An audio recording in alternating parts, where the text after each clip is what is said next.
মুহররম মাসের একটা বিশেষ আমল আছে, বিশেষ গুরুত্ব আছে। সেটা কি? সহিহ মুসলিমের হাদিসে আসছে, নবী করিম সাল্লাল্লাহু আলাইহি ওয়াসাল্লাম ইরশাদ করেছেন যে রমজানের পরে সবচেয়ে উত্তম রোজার মাস হলো মুহররম মাস, আল্লাহর মাস মুহররম মাস। নবী সাল্লাল্লাহু আলাইহি ওয়াসাল্লাম এখানে কি বলেছেন? আল্লাহর মাস বলেছেন। রমজানের পরে সবচাইতে উত্তম, সম্মানিত, মর্যাদাপূর্ণ মাস হলো আল্লাহর মাস মুহররম মাস। অর্থাৎ রমজানের পরে নফল রোজার শ্রেষ্ঠ মাস, নফল রোজার শ্রেষ্ঠ মাস হলো মুহররম মাস। নবী সাল্লাল্লাহু আলাইহি ওয়াসাল্লাম যে মাসকে নফল রোজার জন্য সবচেয়ে শ্রেষ্ঠ বলেছেন, সেই মাসে আমরা আশুরার রোজা বাদ দিই। আশুরার একটা বিশেষ তাৎপর্য আছে। মাস হিসাবে মুহররম মাসে নফল রোজা রাখার তৌফিক কয়জন মানুষের হয় বলেন? খুবই কম।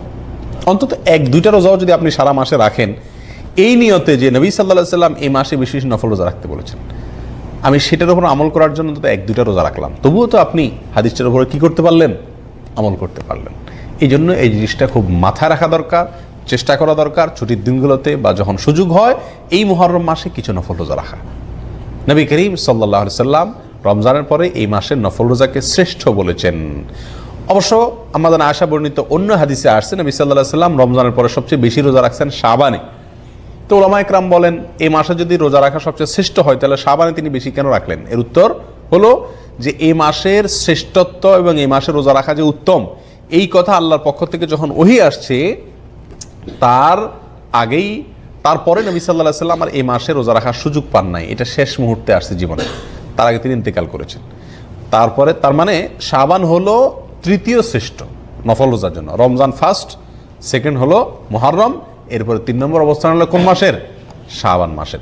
তো শাবান মাসে নবী সাল্লাল্লাহু আলাইহি ওয়াসাল্লাম বেশি বেশি নফল রোজা রাখছেন, কারণ তিনি সেটা আমলের সুযোগ পাইছেন। আর মুহররমেরটা তিনি বলছেন কিন্তু নিজে করার সুযোগ পান নাই, তার আগে ইন্তেকাল করেছেন। তাহলে আমরা তার এই নির্দেশনা অনুযায়ী মুহররম মাসে বেশি বেশি নফল রোজা রাখার চেষ্টা করবো ইনশাআল্লাহ। ঠিক আছে তো ভাই? এটা গেল মুহররম মাসের করণীয় প্রসঙ্গে। এই মাসে এই একটি মাত্র মূল করণীয়, বিশেষ সম্মানিত মাস হিসাবে যা যা তা তো আছেই, মুহররম মাস হিসাবে এই মাসের মূল করণীয় হলো এবার সে বেশি বেশি কি রাখা? নফল রোজা রাখা।